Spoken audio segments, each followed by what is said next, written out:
তীব্র গরমের মধ্যে ঘন ঘন লোডশেডিংয়ে অতিষ্ঠ হয়ে উঠেছে গোপালগঞ্জ ও কুড়িগ্রামের জনজীবন। ঘন্টার পর ঘন্টা বিদ্যুৎ না থাকায় চরম ভোগান্তিতে শিশু, বৃদ্ধ ও অসুস্থরা। ব্যাহত হচ্ছে শিক্ষা কার্যক্রম, ব্যবসা বাণিজ্য ও ক্ষুদ্র শিল্পের উৎপাদন। সহকর্মীদের তথ্য ছবিতে প্রতিবেদন। তীব্র গরম, তার উপর ঘন্টার পর ঘন্টা বিদ্যুৎ নেই। গোপালগঞ্জের কোটালীপাড়ায় অনেকদিন ধরে ঘন ঘন লোডশেডিংয়ে দুর্বিষহ হয়ে উঠেছে জনজীবন। প্রচণ্ড গরমে সবচেয়ে বেশি কষ্ট পাচ্ছেন শিশু, বৃদ্ধ ও অসুস্থরা। বিদ্যুৎ না থাকায় ব্যাহত হচ্ছে শিক্ষার্থীদের পড়াশোনা, বন্ধ থাকছে দোকানপাট, ওয়ার্কশপ ও ছোট কারখানার কাজ। উৎপাদন কমে আর্থিক ক্ষতির মুখে পড়ছেন ব্যবসায়ীরা। সাইডে লোক পাঠাই দিছি, আমার কাজ বন্ধ রয়েছে, মাল এখান থেকে সে দিতে পারতেছে না, শুধু খালি বিদ্যুতের কারণে। উৎপাদন যেভাবে হচ্ছে আমরা খুবই ক্ষতিগ্রস্ত এবং কাস্টমারেরও গালিগুতে খাচ্ছি, আমরা খুবই দুর্দশায় আছি। এই লোডশেডিং এর কারণে আমরা মোটামুটি কোনো গহনা ডেলিভারি করতে পারতেছি না। আমরা গাড়ি চালাই, সংসার চালাই, সংসার চালাইতে পারি না এই বিদ্যুৎ না থাকার কারণে। আমি বিনীতভাবে সরকারের কাছে অনুরোধ জানাবো যাতে আমাদের এই বিদ্যুতের সমস্যা একটু সমাধান হয়। কোটালীপাড়ায় চাহিদা রয়েছে প্রায় 18 মেগাওয়াট, বিপরীতে সরবরাহ পাওয়া যাচ্ছে মাত্র 8 মেগাওয়াট বলে জানান সংশ্লিষ্ট কর্মকর্তা। 16 মেগাওয়াট থেকে 18 মেগাওয়াটের মধ্যে চাহিদা, সেখানে আমরা 8 থেকে 9 মেগাওয়াট পাই। সেক্ষেত্রে এই যে 16 মেগাওয়াটের চাহিদা আমাকে এই 8 মেগাওয়াট দিয়েই মেকআপ করতে হয়। তো মেকআপ করতে হলে স্বাভাবিকভাবে আমাদের লোডশেডিং দিতে হয়। একই চিত্র উত্তরের জেলা কুড়িগ্রামেও। তীব্র গরমের মধ্যে দিনরাতের অধিকাংশ সময়ই থাকছে বিদ্যুতের লোডশেডিং। নির্দিষ্ট কোনো সময়সূচি ছাড়াই যখন তখন বিদ্যুৎ চলে যাওয়ায় চরম দুর্ভোগে পড়েছেন লাখ লাখ মানুষ। বিদ্যুৎ না থাকায় বাসাবাড়ির পাশাপাশি ক্ষতির মুখে পড়েছে ছোট শিল্প কারখানা, বরফকল ও বিভিন্ন ব্যবসা প্রতিষ্ঠান। সবচেয়ে বেশি সমস্যায় পড়েছেন শিক্ষার্থীরা। বাড়িতে বর্তমান যে ছোট ছোট বাচ্চারা আছে, লেখাপড়া সবচেয়ে গুরুত্বপূর্ণ সময় হচ্ছে এই সন্ধ্যাবেলাটা। কিন্তু এই সন্ধ্যাবেলাটায় তাদের লেখাপড়াটা হচ্ছে না, কারেন্ট থাকে না। কারেন্টের লোডশেডিং এর কারণে ঘুমাতেও পারতেছি না, লেখাপড়াও করতে পারতেছি না। কুড়িগ্রাম লালমনিরহাট পল্লী বিদ্যুৎ সমিতির আওতায় গ্রাহক প্রায় 6,75,000। দুই জেলায় চাহিদার তুলনায় সরবরাহে ঘাটতি থাকায় লোডশেডিং করতে হচ্ছে বলে জানিয়েছে কর্তৃপক্ষ। আল ইমরান, ৭১।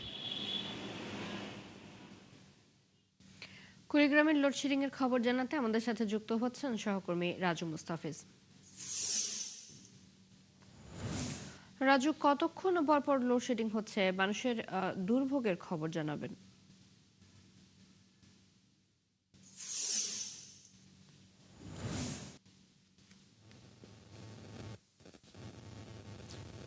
ধন্যবাদ চৈতি। কুড়িগ্রামের যে লোডশেডিং চলছে, আসলে মানুষের যে চরম দুর্ভোগে পড়েছে এই জেলার মানুষ।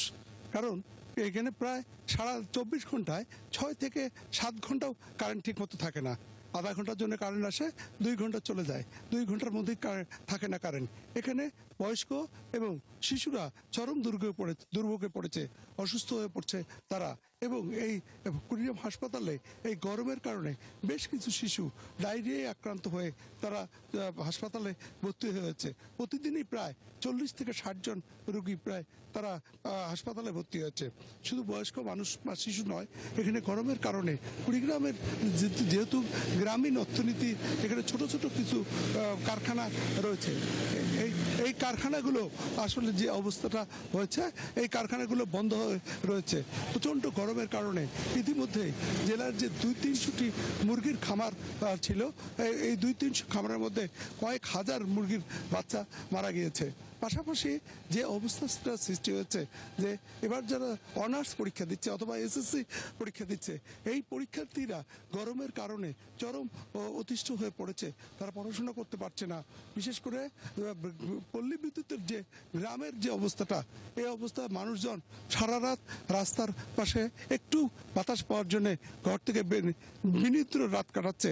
কুড়িগ্রামের আমি এই মুহূর্তে নেসকোতে অফিসের সামনেই রয়েছি। নেসকোর একজন কর্মকর্তা আমাকে জানিয়েছেন কুড়িগ্রামে তাদের গ্রাহকের সংখ্যা ৩৮০০, কিন্তু তাদের বিদ্যুৎ দরকার 13 থেকে 14 মেগাওয়াট, কিন্তু প্রতিদিনই পাচ্ছে 5 থেকে 6 মেগাওয়াট।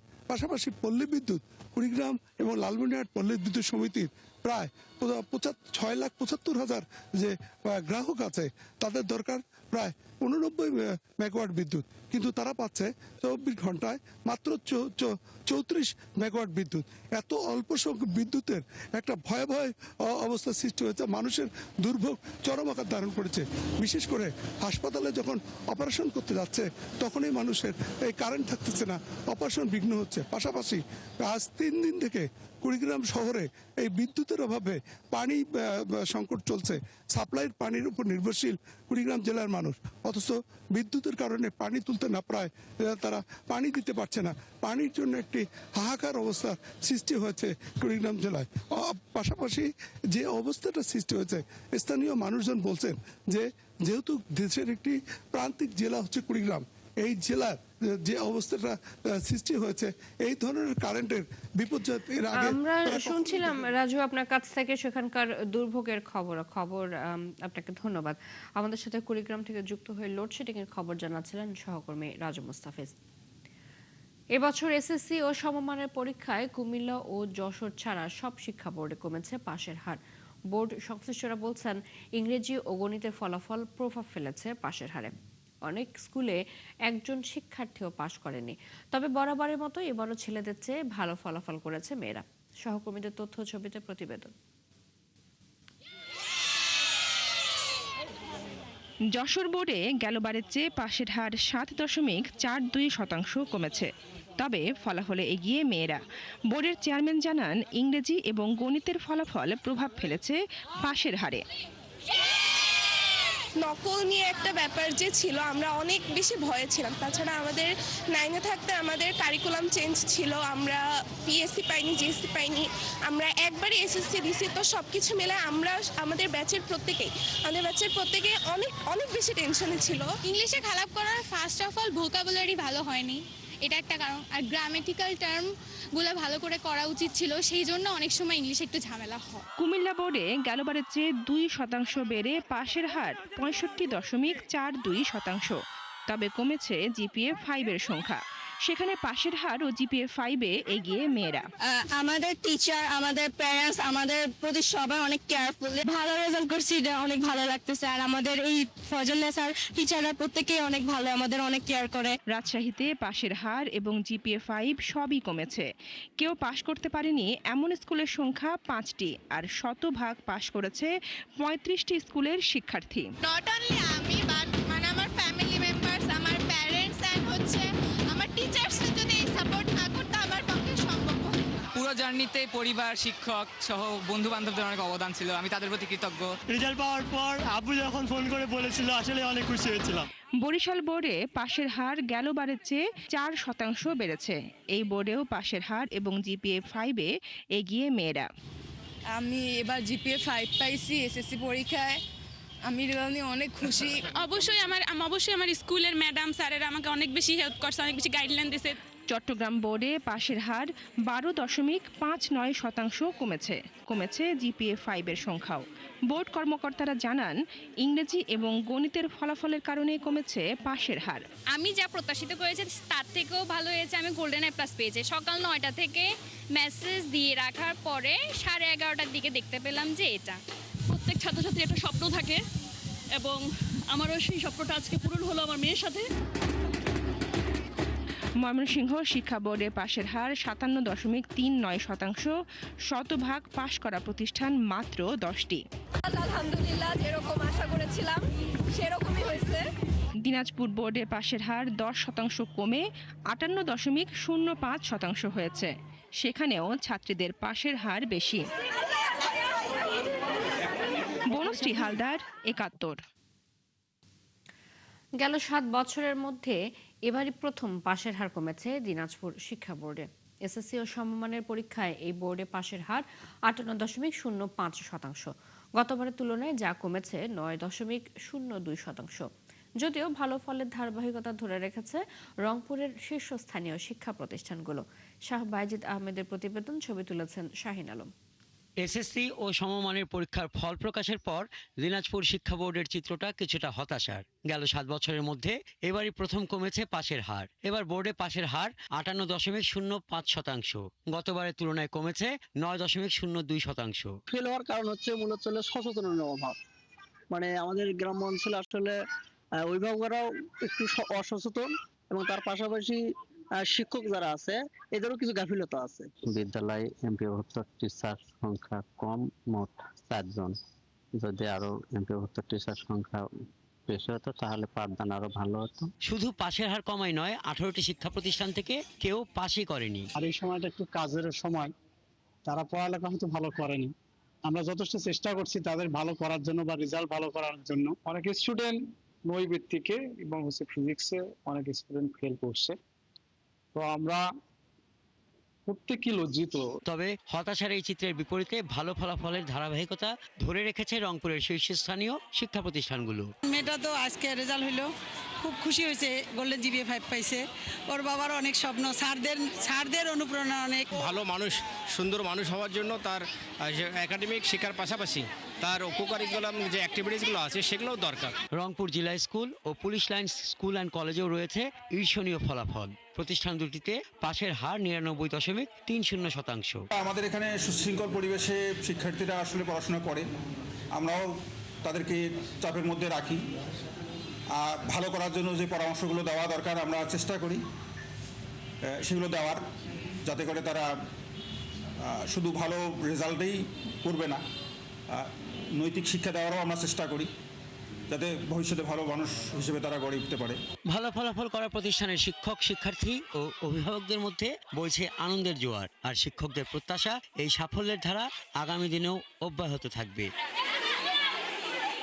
দিনাজপুর শিক্ষা বোর্ডে সামগ্রিক ফলাফলে যখন পাশের হার কমেছে, তখন রংপুরের শীর্ষস্থানীয় শিক্ষা প্রতিষ্ঠানগুলোর ফলাফল কিছুটা স্বস্তি দিয়েছে শিক্ষার্থী, অভিভাবক ও শিক্ষকদের। হাসান আহমেদ, ৭১।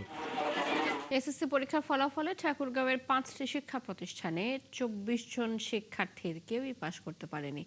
অভিভাবকদের অভিযোগ, নিয়মিত ক্লাস না হওয়া, শিক্ষার্থীদের স্কুলমুখী করতে না পারে এবং শিক্ষা উপকরণ এবং অবকাঠামোর সংকটে এর অন্যতম কারণ। তবে শিক্ষকরা দায় দিচ্ছেন শিক্ষার্থীদের অনিয়মিত উপস্থিতি এবং অভিভাবকদের অসচেতনতাকে। তানভীর হাসান তানুর তথ্য এবং জাহিদ হাসান মিলুর ছবিতে প্রতিবেদন। ঠাকুরগাঁও সদর উপজেলার আকচা আদর্শ উচ্চ বিদ্যালয়ে এবার এসএসসি পরীক্ষা দিয়েছিল 4 জন শিক্ষার্থী, যাদের কেউই পাশ করেনি। একই অবস্থা অনভার দিঘি উচ্চ বিদ্যালয়, মাধবপুর বালিকা উচ্চ বিদ্যালয়, তাওড়িগা উচ্চ বিদ্যালয় এবং হরিপুরের রামপুর ভাতুরিয়া বালিকা উচ্চ বিদ্যালয়ে। এসব প্রতিষ্ঠানের 20 জন শিক্ষার্থীর সবাই ফেল করেছে। শূন্য পাশের তালিকায় থাকা 5টি স্কুলের 4টি ঠাকুরগাঁও সদর উপজেলার। স্থানীয়দের অভিযোগ, নিয়মিত ক্লাস না হওয়া, শিক্ষক শিক্ষার্থীদের মধ্যে দূরত্ব এবং শিক্ষা উপকরণ সংকটের কারণেই এমন পরিণতি।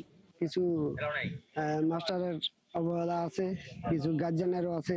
দুঃখ লাগছে, পাশ করে আমার একটু আনন্দ লাগতো। শিক্ষকগুলো আসে 11টা, 11:30, 12:15 আসে, আবার ঝড় আজান দিলে শ্বশুর করে চলে যায়। ক্লাস হবে কিভাবে? আমার এটা স্কুল, এটা আমাদের বাড়ি, বুঝছেন? মনে করেন যে আমরা দেখেও দেখি না, কিছু বলতে পারি না। দেখতেছি স্কুলের কি অবস্থা, স্কুলে যদি এই অবস্থা হয় পড়াশোনাও তো একটু কমই হবে। আর শিক্ষকদের দাবি, শিক্ষার্থীদের অনিয়মিত উপস্থিতি ও অভিভাবকদের অসচেতনতার কারণেই এমন ফলাফল। 1 নম্বরে এখানে গাফলাতি হচ্ছে, ছাত্রছাত্রী এখানে অ্যাটেন্ড হয় না।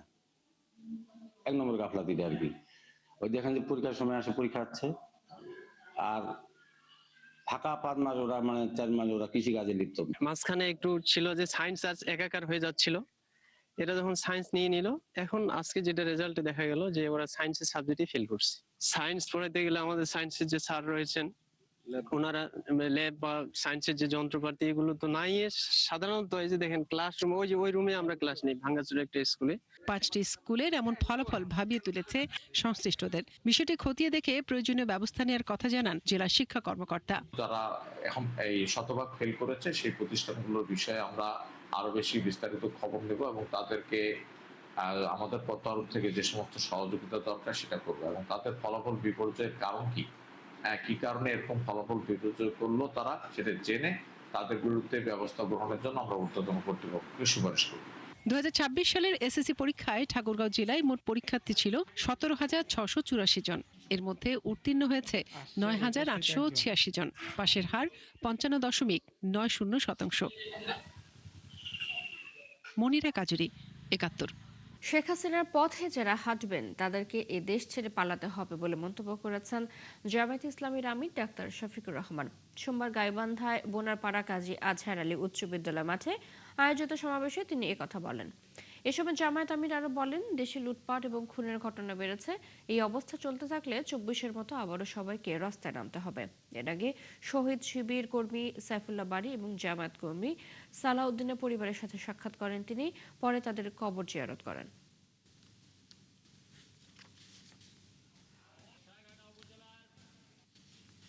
জনগণের রায় মেনে নিন, সংস্কার সাধন করুন, ফ্যাসিবাদের রাস্তা বন্ধ করুন, মানবিক এবং গণতান্ত্রিক বাংলাদেশের রাস্তা খুলে দিন।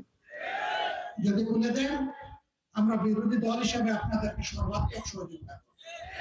আর এখন যে পথে হাঁটছেন, যে পথে আপা হেঁটেছিল, সেই পথে আপনারা হাঁটছেন। আপা যাওয়ার আগে বলতে আমি পালাই না, অমুকের মেয়ে পালায় না, কি হয়েছে এখন পালাইছে। সাতক্ষীরায় এনসিপির সদ্য ঘোষিত জেলা কমিটিতে ত্যাগী ও পদ বঞ্চিত নেতাকর্মীদের মূল্যায়ন না করার অভিযোগে তীব্র সাংগঠনিক অসন্তোষ দেখা দিয়েছে। এর প্রতিবাদে পদত্যাগের ঘোষণা দিয়েছেন নতুন কমিটির সদস্য সচিব কামরুজ্জামান বলি এবং যুগ্ম আহ্বায়ক নাজমুল ইসলাম সহ বঞ্চিত নেতাকর্মীরা। সোমবার সাতক্ষীরা শহরে আয়োজিত সংবাদ সম্মেলনে এই আলটিমেটাম দেন নেতাকর্মীরা। সংবাদ সম্মেলনে যুগ্ম আহ্বায়ক নাজমুল ইসলাম জানান, গত ৯ আগস্ট কেন্দ্র করে ৯ সদস্যের আংশিক আহ্বায়ক কমিটি ঘোষণা করা হয়। এই কমিটিতে ত্যাগী নেতাকর্মীদের অবমূল্যায়ন করা হয়েছে। তিনি সতর্ক করে বলেন, অবিলম্বে এই কমিটি স্থগিত করে পুনর্গঠনের উদ্যোগ না নিলে আগামী ৭২ ঘন্টার মধ্যে সব অঙ্গ সংগঠন এবং সাব কমিটির নেতাকর্মীকে সাথে নিয়ে তারা একযোগে পদত্যাগ করবেন। এই বাকি ৯ জনের ভিতরে আমাদের যারা ত্যাগী নেতা, ত্যাগী সহকর্মী যারা ছিল, এতদিন যারা এনসিপি কে সাতক্ষীরার বুকে লালন করেছে, এনসিপির জন্য কাজ করেছে, এনসিপির জন্য সময় দিয়েছে, শ্রম দিয়েছে, টাকা ব্যয় করেছে, তাদের কাউকে এই কমিটিতে রাখা হয়নি এবং তাদেরকে অবমূল্যায়ন করা হয়েছে। বর্তমান যে কমিটি দিয়েছে এই কমিটিকে আমরা প্রত্যাখ্যান করতেছি। সাথে সাথে ৭২ ঘন্টার ভিতরে যদি আমাদের কেন্দ্রীয় লিডাররা যদি পুনরায় রিশিডিউল না করে, তাহলে আমরা ৭২ ঘন্টা পরেই আমাদের যে পদত্যাগ এটা গণ্য হবে। রংপুর প্রাইম হাসপাতালে সেবার নামে প্রতারণার অভিযোগ করেছেন রোগীরা। কমিশনে রোগী ভাগিয়ে আনা, সুস্থ রোগীকে গুরুতর দেখিয়ে আইসিইউতে ভর্তি করা সহ নানা অভিযোগ রয়েছে। সবশেষ মাসুদ এবং মাশরুফা নামের এক দম্পতির সাথে প্রতারণার গল্প বেশ আলোচিত হয়েছে। ওই দম্পতি ৭১কে জানিয়েছেন, শুরুতে জানানো হয় তাদের সন্তান গর্ভে মারা গেছে, মাকে বাঁচাতে গেলে আইসিইউতে নিতে হবে। ওই দম্পতি তা না করে সরকারি হাসপাতালে যান। এখন মা ও সন্তান দুজনেই সুস্থ আছেন।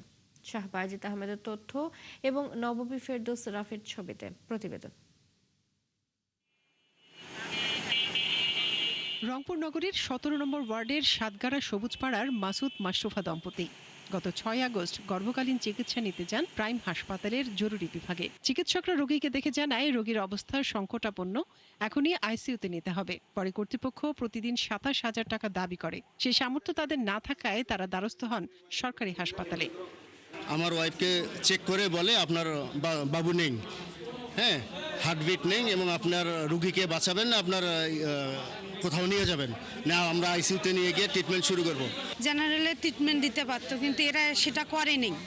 এরা টাকা খাওয়ার জন্য আমাদেরকে বলে যে আইসিইউতে ভর্তি হইতে হবে, ২৫,০০০ টাকা লাগবে। গত সোমবার ওই দম্পতি অভিভাবকদের সাথে নিয়ে প্রাইম হাসপাতালে অভিযোগ নিয়ে গেলে কর্মকর্তা কর্মচারীরা তাদের উপর চড়া হয়। সাংবাদিকরা গেলে তাদের সাথেও দুর্ব্যবহার করেন কর্মরতরা।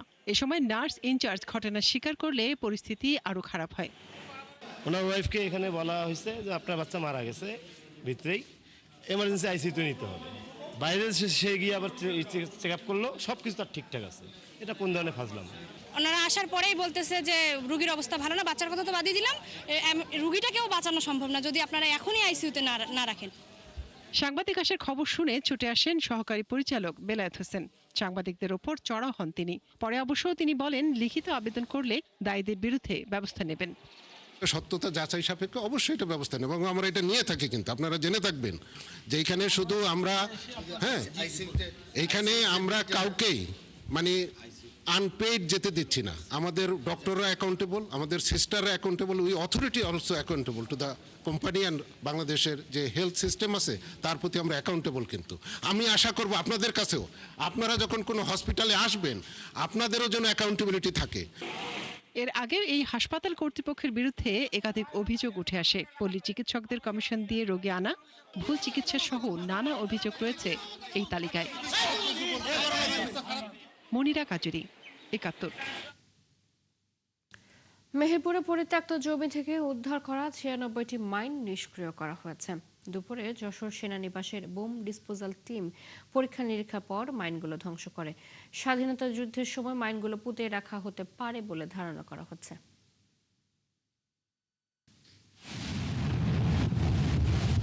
সোমবার মুহুর্মুহু বিস্ফোরণে কেঁপে ওঠে মেহেরপুর গাংনীর বেদবাড়িয়া এলাকা। একে একে ধ্বংস করা হয় ৯৬টি ল্যান্ডমাইন। দুপুরে ঘটনাস্থলে আসে যশোর সেনানিবাসের বোম ডিসপোজাল টিম। পরে নিরাপদ স্থানে নিয়ে নিষ্ক্রিয় করা হয় মাইনগুলো। আজকে ২-৩ দিন আগে থেকেই কিছু মাইন সদৃশ্য বস্তু এখানে পাওয়া গিয়েছে মর্মে আমরা জেনেছি। তো আজকে যশোর থেকে এক্সপার্ট টিম তারা আসছেন, এসে তারা যতদূর এখনো কার্যক্রম আপনারা দেখছেন চলছে, তারা মাইন সদৃশ বস্তু তারা এতক্ষণ পর্যন্ত উদ্ধার করছে এবং এগুলো অ্যাক্টিভ আছে না ইনঅ্যাক্টিভ আছে, যেহেতু তারা এক্সপার্ট তারাই পরীক্ষা করে বলতে পারবে এগুলোর বর্তমান অবস্থা। পুলিশ বলছে স্বাধীনতা যুদ্ধের সময় মাইনগুলো পুঁতে রাখা হতে পারে। এলাকাটিতে আরও কোনো বিস্ফোরক দ্রব্য আছে কিনা খতিয়ে দেখা হচ্ছে। উক্ত এলাকা থেকে ৭৯টি অ্যান্টি পার্সোনেল এবং ১৭টি অ্যান্টি ট্যাঙ্ক বিধ্বংসী মাইন পান। উক্ত মাইনগুলো তারা এখন পর্যায়ক্রমে ধ্বংস করতে করতে সমস্ত মাইনগুলো ধ্বংস করেছেন। এদিকে দীর্ঘ ৫.৫ দশক পর বিপুল পরিমাণে তাজা বিস্ফোরক উদ্ধার ও সফলভাবে নিষ্ক্রিয় করায় স্বস্তি ফিরে এসেছে স্থানীয় বাসিন্দাদের মাঝে। গ্রামের লোকজনকে ডাকিছে, ডাকার পর দেখছে যে এটা কি, তারপরে ওখানে দেখছে যে মাইন ৬২ সাল লেখা আছে, এটা ৬২ সালের হয়তো জিনিসটা তৈরি হয়েছে। এখানে একটা বিস্ফোরক জিনিস কখন করবো হয়তো কীভাবে ঘটনা ঘটতে তাই হয়তো অনেক মানুষের প্রাণ হয়তো মানে যাইতো। যাক আমাদের একটা আনন্দ স্বস্তি লেগেছে যে এখানে জিনিসগুলো পাওয়া গেল, তখন আমাদের এখানে আর কোনো ভয় ভীতি নাই। শনিবার দুপুরে পরিত্যক্ত একটি জমির মাটি কাটতে গিয়ে পাওয়া যায় মাইনগুলো। পরে স্থানটিকে ক্রাইম সিন চিহ্নিত করে পুলিশ ও বিজিবি। হাসান আহমেদ, ৭১। শরীয়তপুরের জাজিরায় আধিপত্য বিস্তারকে কেন্দ্র করে দুই পক্ষের সংঘর্ষে ককটেল এবং হাত বোমা বিস্ফোরণে এক ব্যক্তি নিহত হয়েছেন। এ ঘটনায় আহত হয়েছেন কমপক্ষে ১০ জন। এদের মধ্যে একজনের হাত গুরুতর জখম হয়েছে।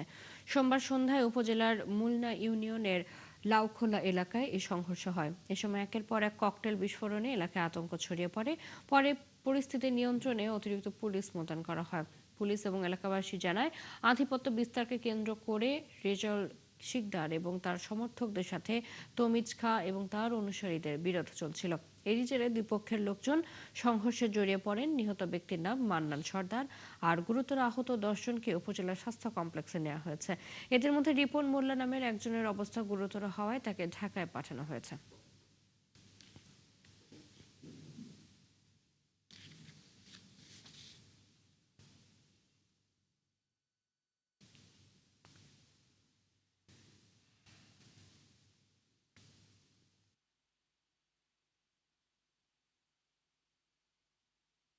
তাৎক্ষণিকভাবে আমাদের এই টিম সহ আরো থানা থেকে আরো 3টা টিম আমরা ঘটনাস্থলের উদ্দেশ্যে যাই।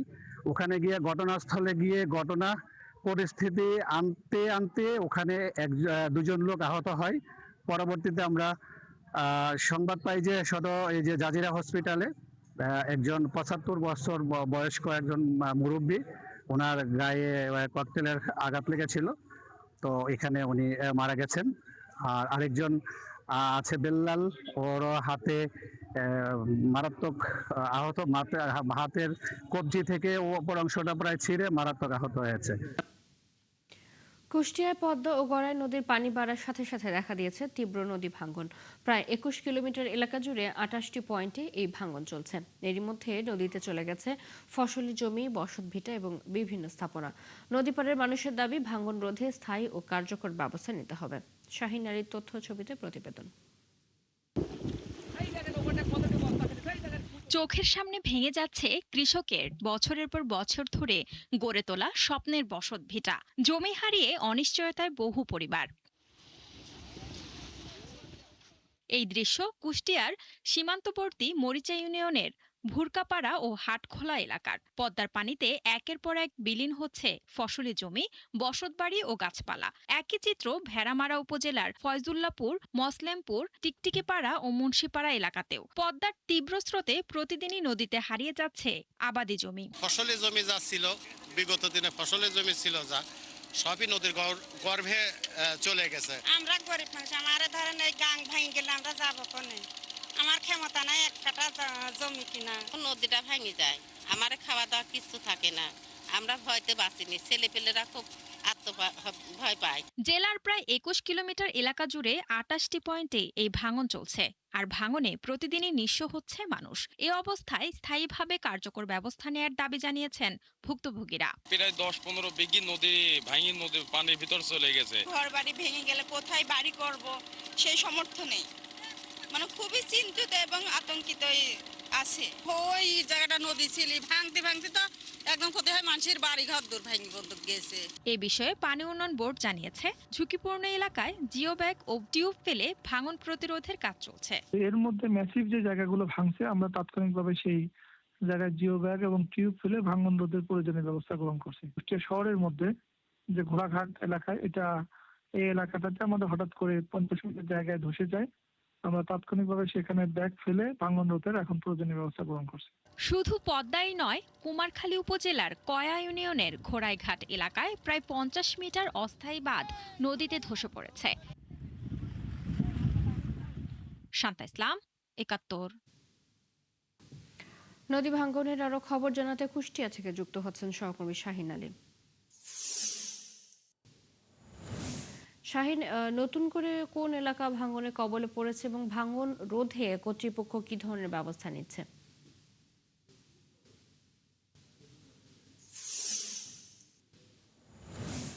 আপনাকে বলে রাখি, আসলে কুষ্টিয়ার বিস্তীর্ণ এলাকা জুড়ে পদ্মা এবং গড়াই নদীর অবস্থান।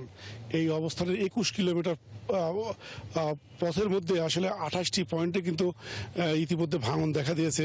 আপনাকে বলে রাখি, আসলে কুষ্টিয়া, দৌলতপুর, ভেড়ামারা, খোকসা, কুমারখালী এই চারটা উপজেলাতেই আসলে কিন্তু বেশ কিছু জায়গায় ভাঙন দেখা দিচ্ছে। যেমন আপনাকে বলে রাখি, অনেক কৃষকের কিন্তু ফসলি জমি চলে গেছে, বসত ভিটা চলে গেছে, পাশাপাশি কিন্তু স্কুল, মাদ্রাসাও আসলে নদীগর্ভে বিলীন হয়ে গেছে। তবে পানি উন্নয়ন বোর্ডের সঙ্গে আমরা কথা বলেছি, তারা আমাদেরকে জানিয়েছেন আসলে অস্থায়ীভাবে তারা এখন জিও ব্যাগ এবং জিও শিট দিয়ে আপাতত তারা নদী যেখানে যেখানে ভাঙছে সেই ভাঙন রোধের চেষ্টা করছে। আসলে এলাকাবাসী যে ভুক্তভোগী, তারা আমাদের মাধ্যমে জানিয়েছেন আসলে শুধু নির্বাহী কর্মকর্তা না, ঊর্ধ্বতন কর্মকর্তাদেরকে আসলে দৃষ্টি আকর্ষণ করছেন যাতে এই ভাঙন রোধে স্থায়ী কিছু তারা ব্যবস্থা করেন এবং ফসলি জমির রক্ষা করুক। এবং আসলে তাদের যে একটা হাহাকার বা তাদের যে আর্তনাদ, আসলে এই নদীগর্ভে বিলীন হওয়া যে বাড়িঘর এবং ফসলি জমি, সেগুলির থেকে তারা পরিত্রাণ চাচ্ছে। এবং পানি উন্নয়ন বোর্ডের যে নির্বাহী কর্মকর্তা আসলে তিনি কিন্তু আমাদেরকে আসলে জানিয়েছেন শুধু জিও ব্যাগের পাশাপাশি আমরা চেষ্টা করছি ঊর্ধ্বতন কর্তৃপক্ষের কাছে আসলে যদি আমরা ঊর্ধ্বতন কর্তৃপক্ষকে আমরা যদি আসলে বোঝাতে সক্ষম হই, হয়তো এই 21 কিলোমিটার এর মধ্যে 28টি পয়েন্টে যে ভাঙন, সে ভাঙনটা আসলে রোধ করা সম্ভব হবে যদি স্থায়ী আমরা বাদ দিতে পারি। চৈতি। শাহিন, শুনছিলাম আমরা আপনার কাছ থেকে, ধন্যবাদ। নদী ভাঙ্গনের খবর জানাতে কুষ্টিয়া থেকে যুক্ত ছিলেন সহকর্মী শাহিন আলী। নারায়ণগঞ্জের রূপগঞ্জে অভিযান চালিয়ে 2টি চুনা কারখানার অবৈধ সংযোগ বিচ্ছিন্ন করেছে তিতাস কর্তৃপক্ষ।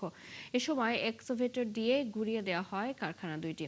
সোমবার রূপগঞ্জের হাটাবো এবং বলাইনগর এলাকার নির্বাহী ম্যাজিস্ট্রেট সুনিম সোহানার নেতৃত্বে এই অভিযান চালানো হয়। তিতাসের জোনাল বিক্রয় অফিস রূপগঞ্জ শাখার ব্যবস্থাপক প্রকৌশলী রিজাউল ইসলাম জানান, দীর্ঘদিন ধরে রূপগঞ্জে হাটাবো এবং বলাইনগর এলাকায় কতিপয় অসাধু ব্যক্তি চুনা কারখানায় অবৈধভাবে গ্যাস ব্যবহার করে আসছিল। সেই তথ্যের ভিত্তিতে অভিযান হয়েছে। প্রধানমন্ত্রীকে নিয়ে ফেসবুকে আপত্তিকর ও মানহানিকর পোস্ট দেওয়ার অভিযোগে জাতীয় নাগরিক পার্টির অব্যাহতিপ্রাপ্ত নেতা গাজী সালাউদ্দিন আহমেদ তানভীরের 3 দিনের রিমান্ড মঞ্জুর করেছেন আদালত। সোমবার দুপুরে বগুড়া সদর আমলি আদালতের সিনিয়র জুডিশিয়াল ম্যাজিস্ট্রেট মেহেদী হাসান এই আদেশ দেন। মামলার তদন্ত কর্মকর্তা সদর থানার SI মাসুদুর রহমান আসামিকে আদালতে হাজির করে 7 দিনের রিমান্ড আবেদন করেন। শুনানি শেষে আদালত 3 দিনের রিমান্ড মঞ্জুর করেন। তানভীরকে গত 5 আগস্ট ভোরে ঢাকার মিরপুরের মণিপুরি পাড়ার একটি বাড়ি থেকে গ্রেপ্তার করা হয়। পরে তাকে বগুড়া এনে ওই দিনই আদালতে হাজির করা হলে বিচারক তাকে কারাগারে পাঠানোর আদেশ দেন। নিষিদ্ধ চায়না দুয়ারি জালের অবাধ ব্যবহারে হুমকির মুখে পিরোজপুরের মৎস্য সম্পদ। নদী, খাল ও জলাশয়ের পাতা সূক্ষ্ম ফাঁসের এই জালে মাছের পাশাপাশি ধরা পড়ছে বিভিন্ন প্রজাতির পোনা ও জলজ প্রাণী। ব্যাহত হচ্ছে দেশীয় মাছের প্রজনন এবং বংশবিস্তার। দ্রুত এসব অবৈধ জালের ব্যবহার বন্ধের দাবি জানিয়েছেন স্থানীয়রা। তরিকুল ইসলামের তথ্য ছবিতে প্রতিবেদন। নদী বেষ্টিত পিরোজপুর, কচা, বলেশ্বর, কালীগঙ্গা ও সন্ধ্যা সহ অসংখ্য নদ নদী ছড়িয়ে আছে পুরো জেলায়। এসব নদী, খাল ও জলাশয় নিয়ে গড়ে উঠেছে জেলার সমৃদ্ধ মৎস্য সম্পদ। এলাকাবাসীরা জানান, একসময় পিরোজপুরে নদী, জলাশয়ে 50 থেকে 60 প্রজাতির দেশীয় মাছ পাওয়া যেত।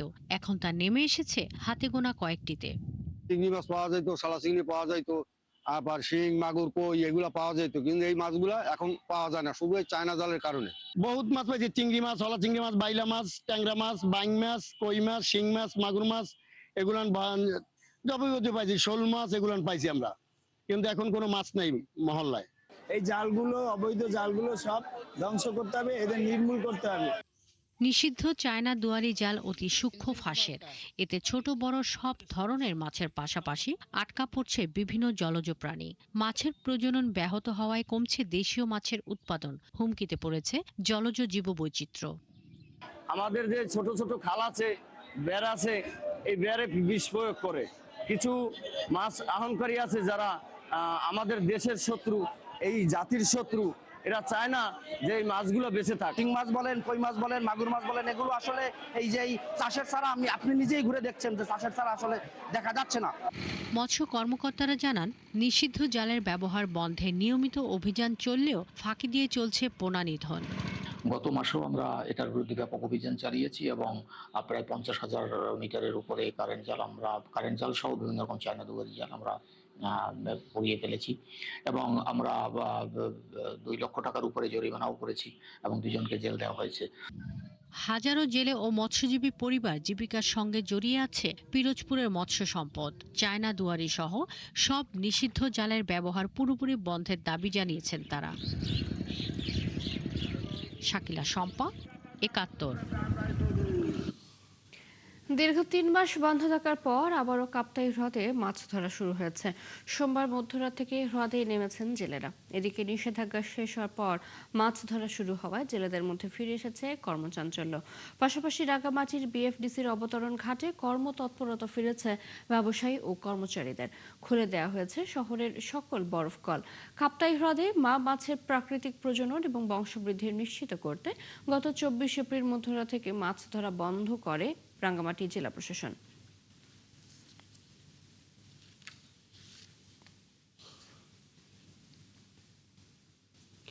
এ বিষয়ে বিস্তারিত জানাতে যুক্ত হচ্ছেন সহকর্মী উচিংছা রাখাইন। উচিংছা, জেলেদের উচ্ছ্বাস কেমন দেখছেন? তারা কি পর্যাপ্ত মাছ পাচ্ছেন? কি বলছেন তারা?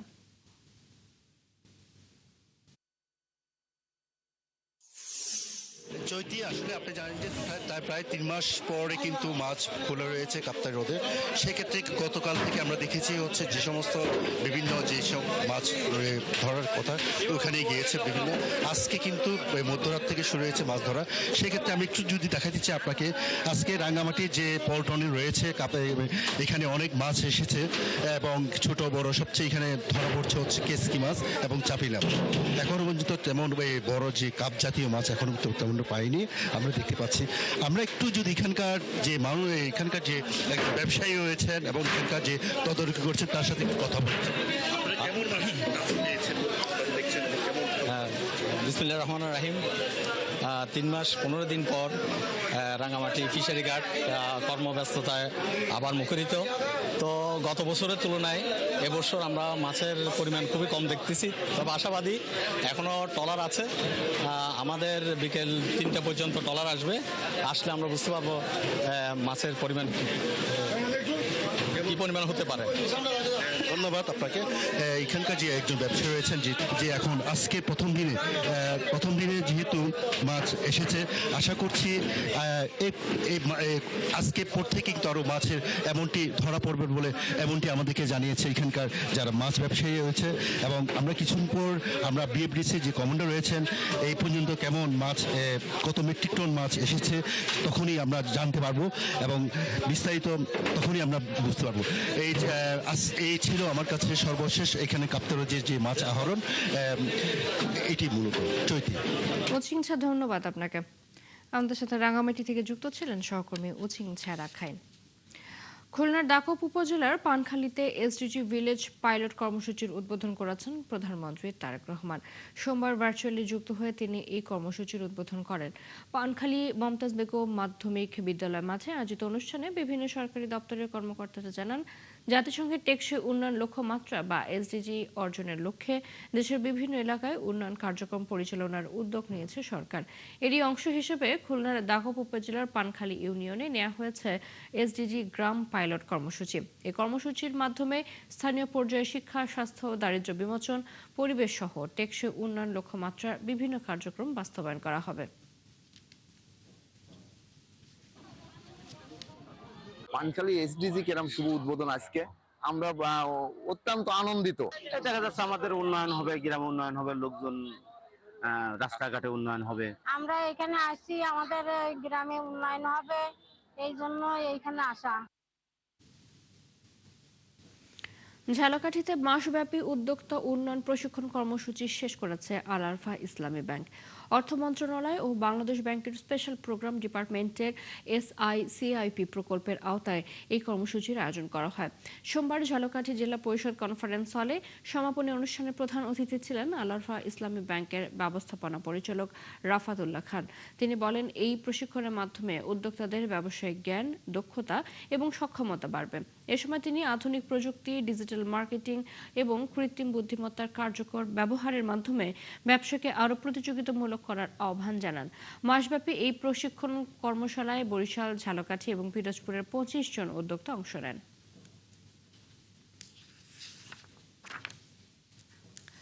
চলছে দেশ চোখ সরাসরি সংবাদ এবং অনুষ্ঠান দেখতে চোখ রাখুন ৭১ ফেসবুক পেজে, সাবস্ক্রাইব করুন ৭১ ইউটিউব চ্যানেল। থাকুন ৭১ সাথে।